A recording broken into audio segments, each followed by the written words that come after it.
예수께서 예루살렘으로 올라가려 하실 때에 12제자를 따로 데리시고 길에서 이르시되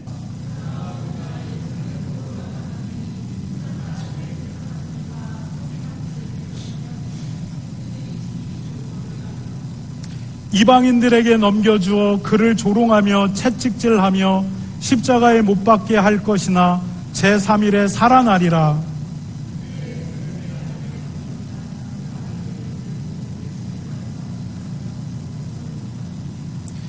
예수께서 이르시되 무엇을 원하느냐? 이르되 나의 이 두 아들을 주의 나라에서 하나는 주의 우편에 하나는 주의 좌편에 앉게 하소서.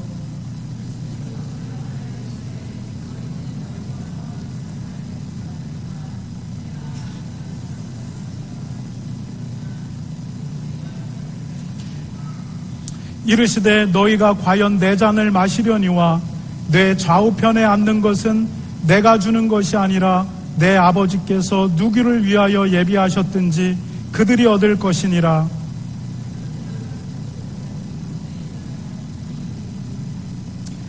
예수께서 제자들을 불러다가 이르시되 이방인의 집권자들이 그들을 임의로 주관하고 그 고관들이 그에게 권세를 부리는 줄을 너희가 알거니와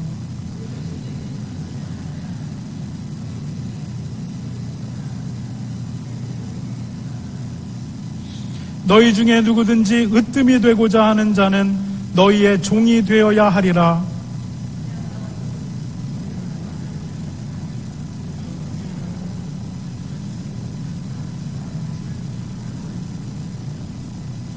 아멘. 여러분, 우리가 지금 크리스마스 주간을 지내고 있습니다. 크리스마스 예수님께서 이 땅에 오신 날을 기념하는 날이 크리스마스입니다. 예수님이 오신 것을 기념한다는 것은 예수님이 이 땅에 오신 목적을 알고 그리고 그 목적에 맞게 우리의 삶을 조정하는 것입니다. 그렇다면 우리는 먼저 예수님이 이 땅에 오신 목적에 대해서 이해해야 합니다. 그래야 예수님이 이 땅에 오신 목적을 알아야 그날을 기념하는 크리스마스에 맞게 우리의 삶의 방향을 조정할 수가 있습니다. 여러분, 아이들에 대해서 이렇게 전혀 신경 쓰지 마세요. 신경 쓰지 말고 그냥 설교에 집중하시면 됩니다. 저도 바더링이 안 됩니다. 여러분, 크리스마스 목적에 맞게 우리가 우리를 맞춰야 합니다. 그런데 이 세상에 살고 있는 사람들은 예수님이 이 땅에 오신 목적과 아무 상관없이 크리스마스를 보냅니다. 그날은 가족들이 모이는 날, 그날은 쇼핑을 하는 날, 그날은 파티를 하는 날. 크리스마스는 그렇게 되어버렸습니다. 예수님을 기념하는 날인데 예수님을 기념하지 않고 예수님이 오신 목적을 생각해야 되는데 예수님이 오신 목적을 생각하지 않고 온 세계가 이 날을 그냥 보냅니다. 여러분, 예수님과 상관없는 날로 크리스마스를 채우고 있는 것입니다. 왜냐하면 예수님이 오신 이유를 알지 못하기 때문입니다. 오늘 우리가 읽은 오늘 본문에서도 예수님의 제자들조차 예수님이 이 땅에 오신 이유와 목적을 이해하지 못했습니다. 그분들은 예수님이 이 땅에 오신 목적을 잘못 이해하고 있었는데, 그러면은 제자들은 예수님이 이 땅에 오신 목적을 뭘로 생각하고 있었냐는 것입니다.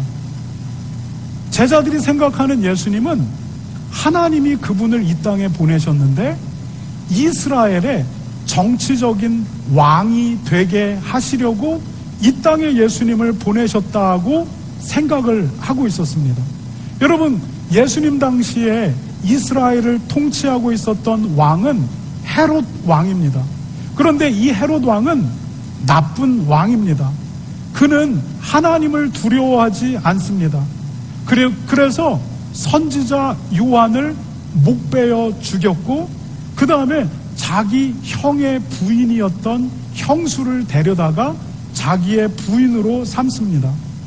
그는 그 당시 고대 근동을 지배하고 있었던 로마와 손을 잡고 이스라엘을 압제하는 왕이었습니다. 백성들은 가난했고, 그래서 백성들은 마음 둘 곳이 없었고, 그리고 유리하고 방황하면서 살았습니다.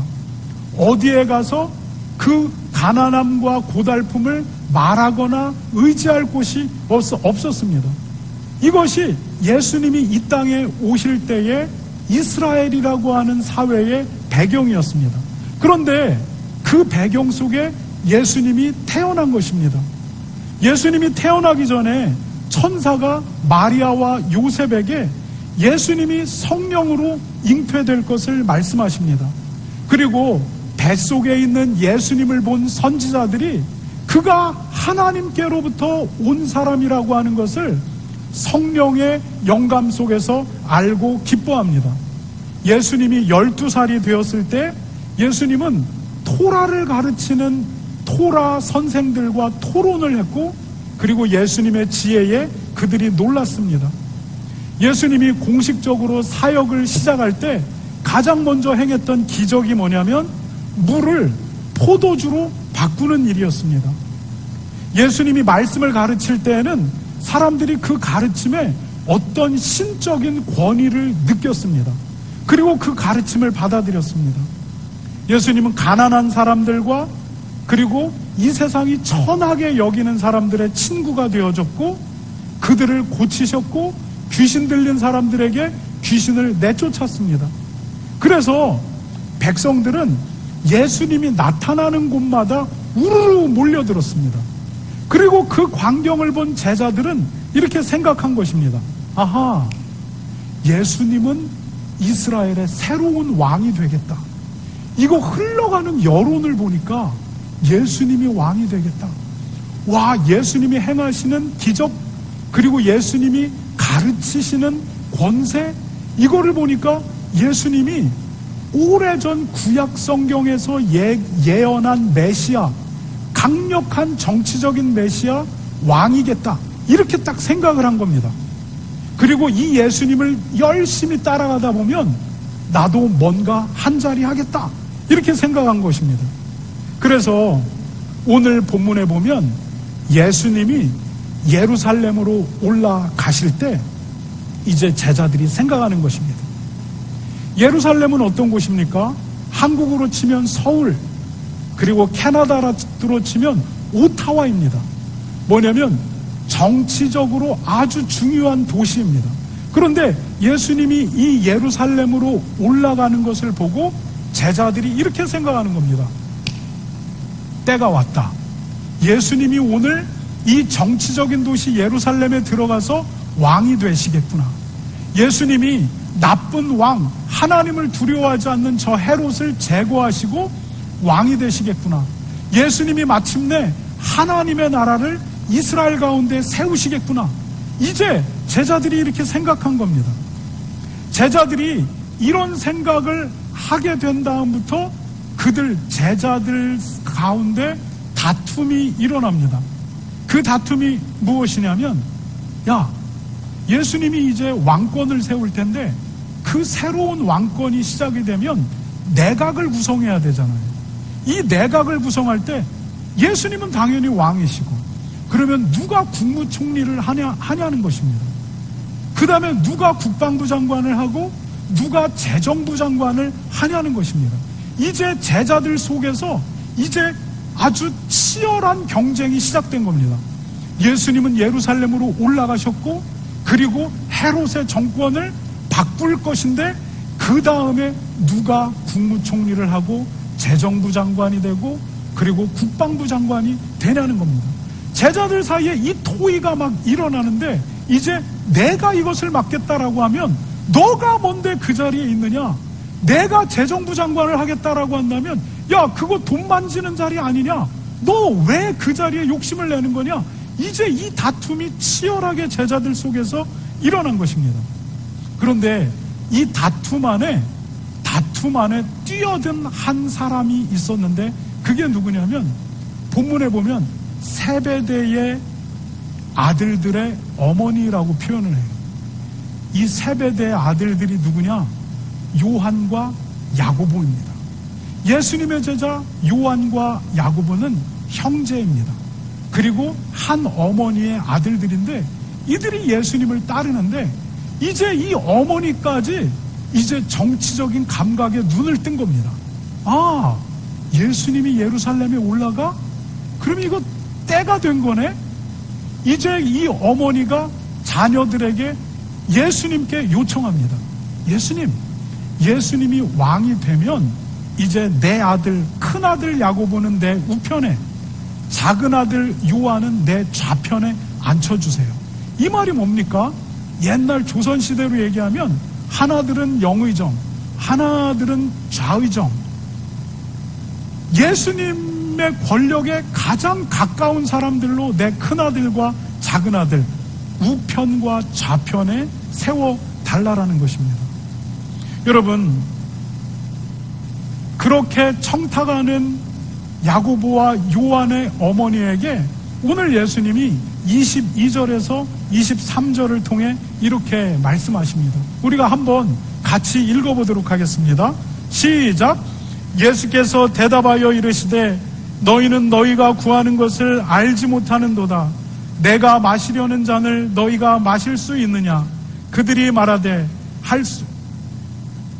이르시되 너희가 과연 내 잔을 마시려니와 내 좌우편에 앉는 것은 내가 주는 것이 아니라 내 아버지께서 누구를 위하여 예비하셨든지 그들이 얻을 것이니라.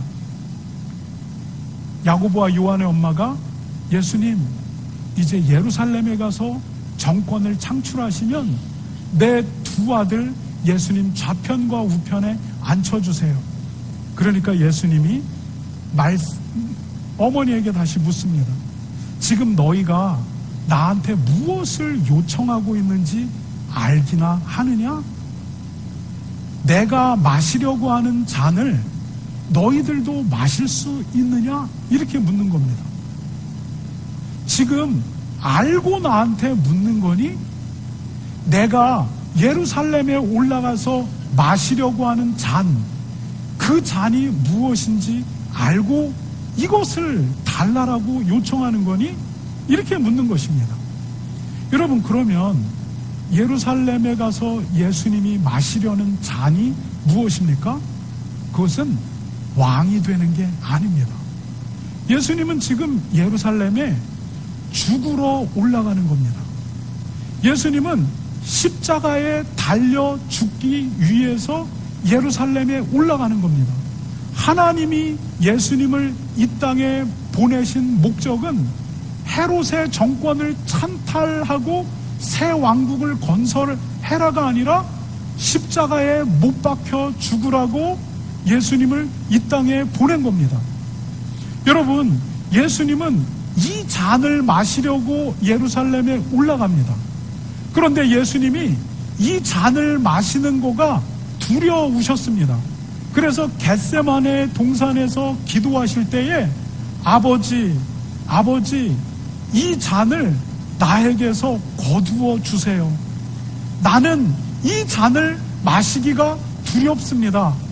그러나 내 뜻대로 하지 말고 하나님의 뜻대로 해주세요라고 그 잔을 피하려고 하나님 앞에 땀방울이 핏방울이 될 정도로 고통스럽게 애를 썼습니다.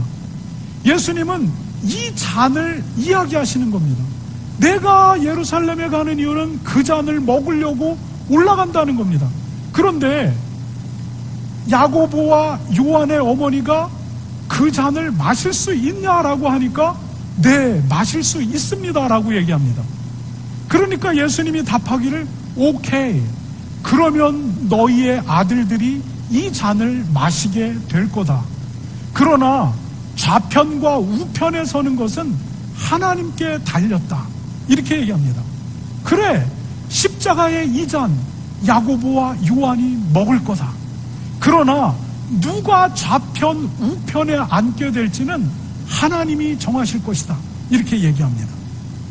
여러분, 야고보와 요한의 삶이 어떻게 됩니까? 야고보와 요한의 어머니가 예수님께 요청한 대로 야고보와 요한이 그 잔을 십자가의 잔을 마시게 됩니다. 여러분, 예수님이 돌아가신 이후에 초대교회에서 최초의 순교가 일어나는데, 최초의 순교자가 누구냐? 오늘 세베대의 아들들의 어머니 요한과 야고보의 어머니가 예수님께 내 아들 우편에 좌편에 앉혀달라고 했던 대로 첫째 아들 야고보가 첫 번째 순교의 반열에 올라갑니다. 예수님의 죽음과 함께 바로 이어서 예수님의 우편에 그런 식으로 앉게 되는 겁니다. 그리고 여러분, 두 번째 아들 요한은 어떻게 됩니까? 예수님이 십자가에 죽으실 때 요한이 그 아래에 있었습니다. 그 요한에게, 요한아, 예수님의 어머니 마리아를 일컬으면서, 요한아, 이제부터 마리아가 너의 어머니다. 무슨 말입니까? 내 육신의 어머니 마리아 끝까지 부탁한다. 이렇게 요한에게 부탁을 했습니다. 여러분, 이 부탁대로 요한은 모든 제자들이 다 순교해서 죽게 됩니다. 그런데 요한만큼은 95살까지 살게 되는데, 이유가 뭐냐면 예수님의 어머니 마리아를 끝까지 복양하는 겁니다. 그리고 마지막에 반모섬에 유배가 되고 유배지에서 요한계시록을 남기고, 그리고 맨 마지막, 제자들 가운데 맨 마지막으로 죽게 됩니다. 여러분, 결국은 예수님이 마셔야 되는 잔을 마시게 되는데, 큰아들 야고보는 예수님 바로 이어서 우편에 앉게 되는 거고, 이런 식으로 마지막 아들 요한이 좌편에 앉게 되는 것입니다. 여러분, 하나님의 나라는 역설, 영어로 패러독스라고 얘기하죠. 하나님의 나라는 역설의 나라입니다.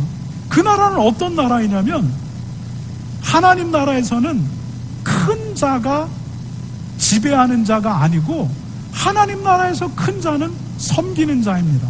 하나님 나라에서 땅을 차지하는 사람은 강한 힘을 갖고 있고 거친 카리스마가 있는 사람이 아니라 온유한 사람입니다. 하나님 나라에서 천국을 취하는 자는 가난한 사람입니다. 하나님 나라에서 위로를 받는 사람은 지금 현재 애통해하고 억울하고 눈물 골짜기를 살아가고 있는 그들이 결국 하나님 나라에서 위로받는 사람들입니다. 하나님의 나라는 역설, 패러독스의 나라입니다. 죄로 망가져버린 이 땅의 가치와 전혀 반대되는 가치가 하나님의 나라입니다. 여러분, 기도 잘해야 돼요. 예수님 좌우편에 앉는 것이 어떤 거냐면, 가장 먼저 예수님의 십자가를 지는 거예요. 큰 사람이 되고자 하면 작아져야 하고, 많은 것을 가지려고 한다면 움켜쥐는 것이 아니라 끊임없이 놓아주어야 해요.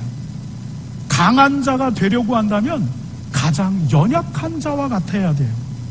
하나님께 세상과 반대되는 가치를 구하는 여러분이 되시기 바랍니다.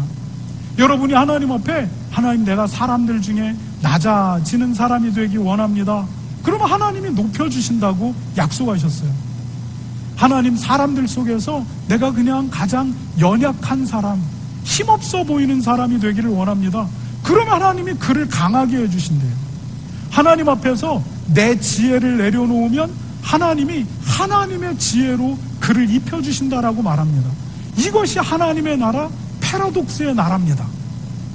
여러분, 예수님께서 예루살렘에 올라가시는 이유는 십자가에 죽으시기 위해서였어요. 그런데 제자들이 전혀 반대로 생각하는 거죠. 이 세상의 가치로 예수님을 향해 기대를 거는 겁니다. 여러분, 우리도 동일합니다. 하나님이 우리에게 말씀하시는 것과 우리가 주님을 향해 걸고 있는 기대가 너무 다릅니다. 여러분, 우리가 걸고 있는 기대는 마치 무당을 따라가고, 그리고 점쟁이를 따라가고, 그리고 이방의 신들을 따라가서 빌어서 얻고자 하는 것과 우리가 예수님을 따르면서 얻고자 하는 가치가 똑같을 때가 굉장히 많습니다. 그런데 하나님은 그것은 하나님의 나라의 가치도 아니고 나를 따르는 사람들이 추구할 것도 아니라고 얘기한다는 것입니다. 여러분, 그런데 우리가 이 본문을 보면서 이렇게 생각할 수가 있습니다. 그렇다면 예수님이 미리미리 말씀을 해주시던가, 내가 예루살렘에 가는 이유는 십자가에 죽기 위해서 가는 거다, 너희가 생각하는 것처럼 석세스풀 하려고 올라가는 게 아니다, 말해줬다면 제자들이 오해할 것도 없고 제자들이 싸울 필요도 없지 않았을까? 여러분, 그러면 예수님이 제자들에게 말을 안 해줬을까요? 그렇지 않습니다. 예수님은 이미 자신이 왜 예루살렘에 가는지 제자들에게 자세하게, 그것도 여러 본문에서 몇 번씩 반복적으로 말씀해 주셨습니다. 여러분, 오늘 우리가 읽은 본문에서도 예수님은 예루살렘에 올라가면서 제자들에게 이걸 얘기해 줬어요. 내가 왜 올라가는지 아느냐? 자세히 말씀해 주는데 그것이 본문 17절과 19절에 나옵니다. 우리가 다시 한번 읽어보도록 하겠습니다. 제가 먼저 17절을 읽겠습니다. 예수께서 예루살렘으로 올라가려 하실 때에 12 제자를 따로 데리고 길에서 이르시되, 여러분입니다. 시작.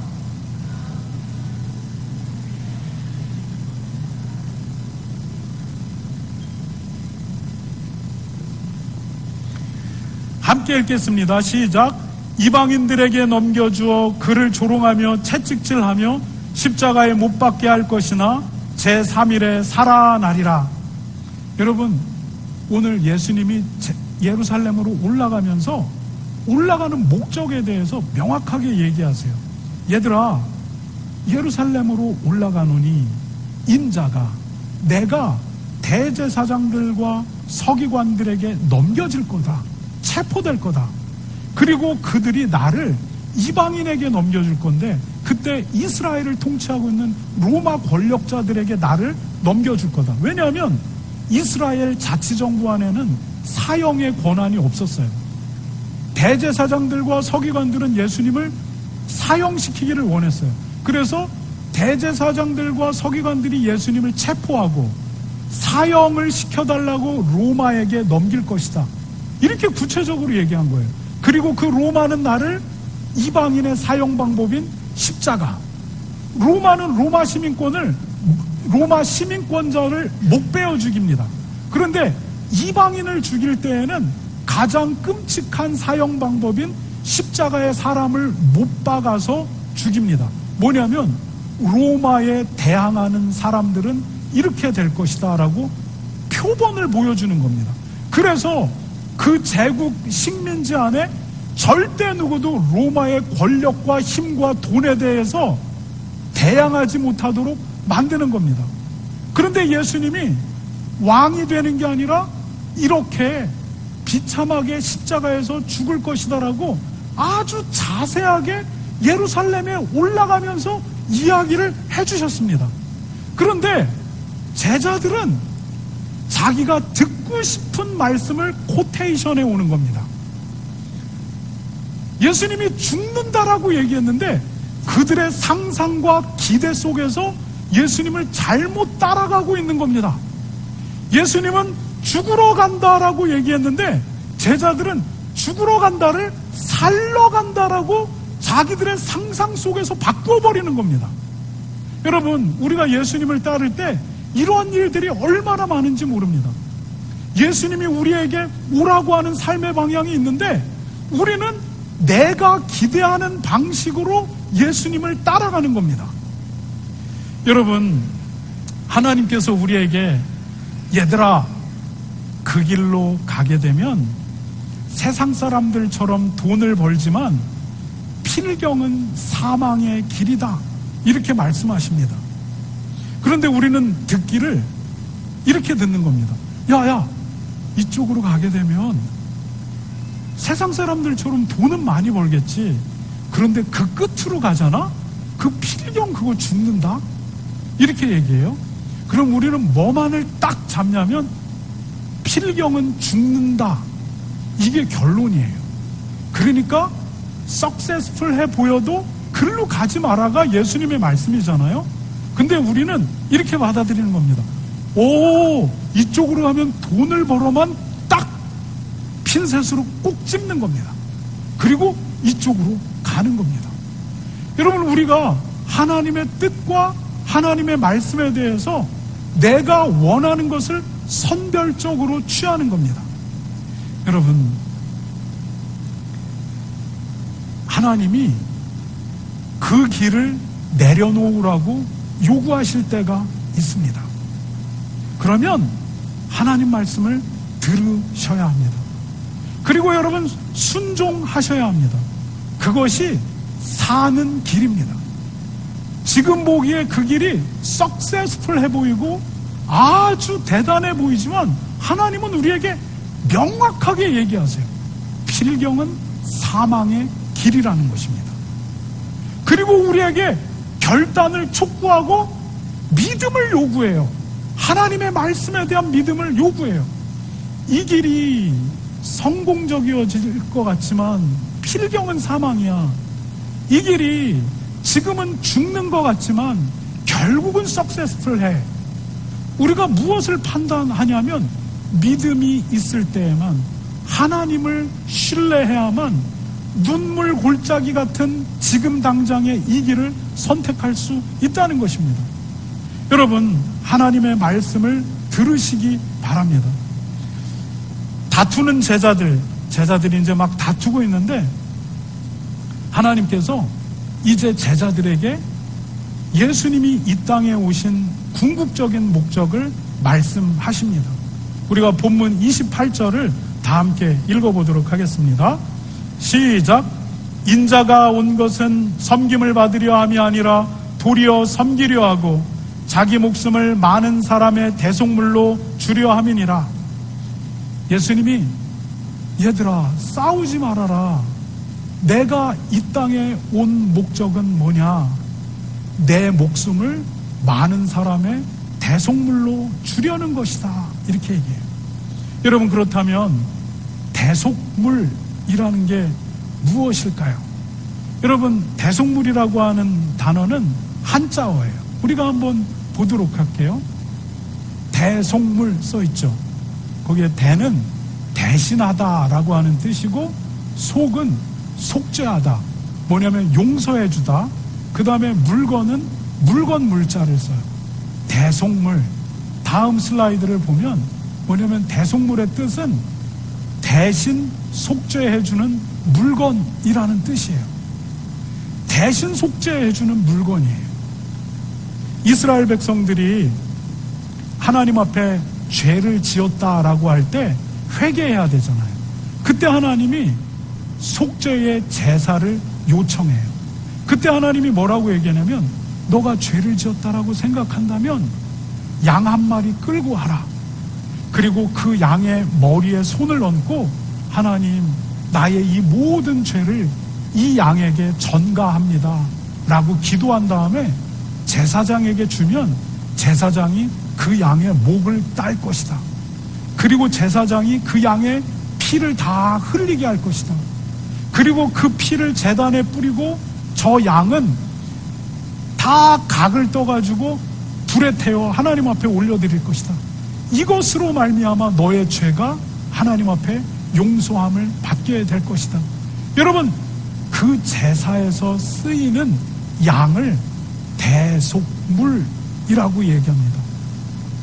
내가 그 죄값을 치러야 하는데 하나님이 그 양에게 내 죄값을 치르는 세레모니를 하게 하는 것입니다. 이것이 대속물입니다. 여러분, 죄는 반드시 그 값을 요구하게 됩니다. 죄의 특징이 뭐냐면, 여러분, 이게 죄의 특징인데, 죄는 그 죄값을 치르기 전까지 우리의 발목을 놓아주지 않습니다. 그 값을 치러야만 죄는 우리를 놓아줍니다. 우리는 언젠가 반드시 우리의 죄값을 치르게 됩니다. 여러분, 하나님은 공의의 하나님인데, 공의롭다라고 하는 것은 어떤 환경과 조건을 따지지 않고 죄값을 반드시 물리는 것, 이게 공의로운 하나님입니다. 공의로운 하나님은 성경에서 의로운 재판장이다 이렇게 얘기합니다. 의로운 재판장, 죄값을 죄값대로 물리는 게 의로운 재판장입니다. 그 재판장에겐 뇌물이 통하지 않습니다. 그 재판장에겐 한번 봐주세요, 아부가 통하지 않습니다. 그 재판장에게는 나하고 같은 고등학교네요, 이게 통하지 않습니다. 의로운 재판장은 죄값을 죄값으로 말하고 요구합니다. 하나님이 그 하나님이라는 겁니다. 여러분, 그래서 죄는 반드시 값을 치르게 됩니다. 그런데 문제는 우리가 그 죄값을 치를 능력이 여기에 있는 사람 중에 아무도 없다는 겁니다. 여러분 앞에 있는 제가 얼마나 많은 죄가 내 마음 속에서 그리고 내 삶에서 있었겠어요. 여러분이 보기에 이 앞에 있고 양복을 멀쩡하게 입고 있으니까 목사님은 안과박씨 너무 깨끗한 분일 거라고 정효는 상상할 수도 있어요. 그러나 그렇지 않아요. 여러분, 내 속에 더러운 거를 여러분 조금만 열어서 보여주면, 내 속에 있는 그대로를 여러분에게 보여주면, 여러분 이 교회에 남아있을 수 있는 사람이 아무도 없어요. 으아 하고 모두 떠나버릴 거예요. 그러면 저만 그러느냐? 아니에요. 여러분 속에 있는 것을 문을 열고 딱 들여다보기 시작하면 여러분 얼마나 냄새나는 사람인지 몰라요. 여러분 정말로 더럽고 더럽기가 그지가 없어요. 여러분, 그런데 우리는 이 죄값을 치러야만 해요. 그러나 문제는 여기에 있는 여러분이나 나나 이 죄값을 치를 능력을 가진 사람은 아무도 없어요. 어떤 분들은 이렇게 얘기해요. 아니라고. 돌을 닦게 되면 이게 가능하대요. 여러분, 돌을 닦는다고 가능해지지 않아요. 내가 돌을 닦는다고 앉아서 수도를 오랫동안 해도 잠시는 우리 안에 있는 번민이 저 바닥 깊은 곳에 이렇게 쭉 가라앉는 것 같아요. 그래서 잠시는 평정심을 느껴요. 그래서 저 바닥에 가라앉아 있으니까 뭔가 깨끗해지는 것 같아요. 그때 새소리가 들리면 더욱더 내 마음에 청아해진 것 같아요. 그런데 여러분, 다시 어떤 순간을 만나면 우리 안에 저 밑에 수양을 통해서 쭉 가라앉았던 떼꾸정물들이 어느 찰나와 어느 순간과 환경 속에서 확 다시 일어나게 됩니다. 그리고 그것이 우리를 삼켜버립니다. 여러분, 이것이 우리입니다. 우리 가운데 우리의 죄값을 내 힘으로 치룰 수 있는 사람은 아무도 없습니다. 그런데 성경이 뭐라고 이야기합니까? 예수님이 이 땅에 우리를 향한 속죄 양으로 오셨다라는 겁니다. 예수님이 우리의 죄값을 우리 대신 치르려고 이 땅에 오셨다는 겁니다. 예수님이 오늘 예루살렘으로 올라가는데 이 세상에 헤롯을 제거한 새로운 왕권을 만들려고 온 게 아니라 십자가에 죽기 위해서 내가 왔다라고 제자들에게 이야기하는 겁니다. 그러면 왜 예수님은 죽어야 합니까? 인류를 향한 대속물, 인류 안에는 방법이 없습니다. 인류를 향한 대속물로 내가 왔고 이 대속의 제물로 죽는다는 겁니다. 그리고 하나님이 이렇게 얘기하십니다. 누구든지 내가 보낸 이 대속물, 내 독생자 이 예수를 주인으로 믿고 받아들이고 내가 죄인이라는 것을 알고 그분의 십자가에 기대고 의지하면 내가 너에게 죄 없다라고 선언해 준다는 겁니다. 여러분, 성경에서에서 죄의 용서는 본질적 죄가 없어진다라는 뜻이 아니라 법정적인 용어입니다. 판사가 누군가를 향해서 그 사람이 아무리 죄가 있어도 당신 무죄라고 선고를 내리는 순간 법적 효력이 발생하는데 누구도 다시는 그 사람을 죄인으로 고발할 조건이 생기지가 않습니다. 그 사람의 본질이 어떻든 상관없이 판사가 무죄를 선언하는 3번 딴딴, 2번까지는 딱 멈추게 할 수 있어요. 그래서 국회에서도 이게 방망이 딱 들고 땅 쳤는데 더 못 치게 붙들죠. 3번 무죄 선언을 하고 판사가 선고하는 순간 더 이상 어떠한 죄의 항목도 그의 발을 붙들지 못합니다. 그를 구속할 어떤 조건도 찾지 못하게 됩니다.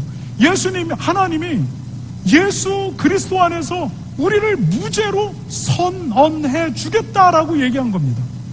여러분, 이것을 우리는 복음이라고 이야기합니다. 복된 소식이라는 겁니다. 여기에 살 길이 있다는 겁니다. 이 안으로 들어오라라고 하는 겁니다. 여기에는 가난하건 부유하건 늙었건 젊었건 지금 내가 오래 살 사람이건 오늘 내가 죽어서 하나님 앞에 갈 사람이건 차별이 없다는 것입니다.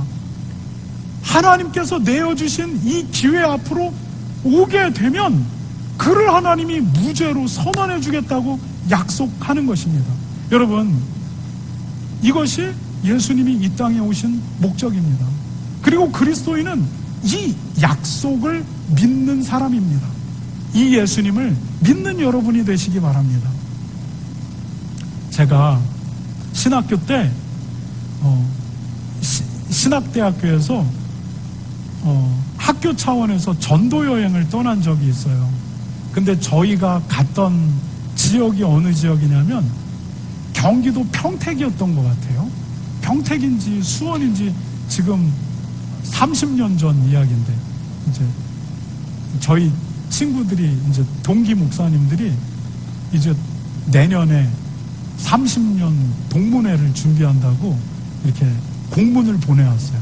교회에게 보내드려야 되는데, 그랬는데 30년 전에 전도를 갔는데 그곳이 어디였냐면 경기도 어느 지역의 사창가였어요. 이 대학교 1학년 때 아무런 세상의 때가 묻지 않았는데, 근데 우리 팀이 사창가에 들어간 겁니다. 전도를 하러. 근데 정말 여러 가지 감정과 생각들이 저를 다 사로잡았습니다. 그런데 그곳에서 만났던 분들을 저는 아직도 강력하게 기억하고 있습니다. 제가 어느 허름한 집에 문을 두드렸습니다. 그랬더니만 아주 험악한 얼굴을 한 남자분이 문을 확 열면서 누구야? 이러면서 나왔습니다.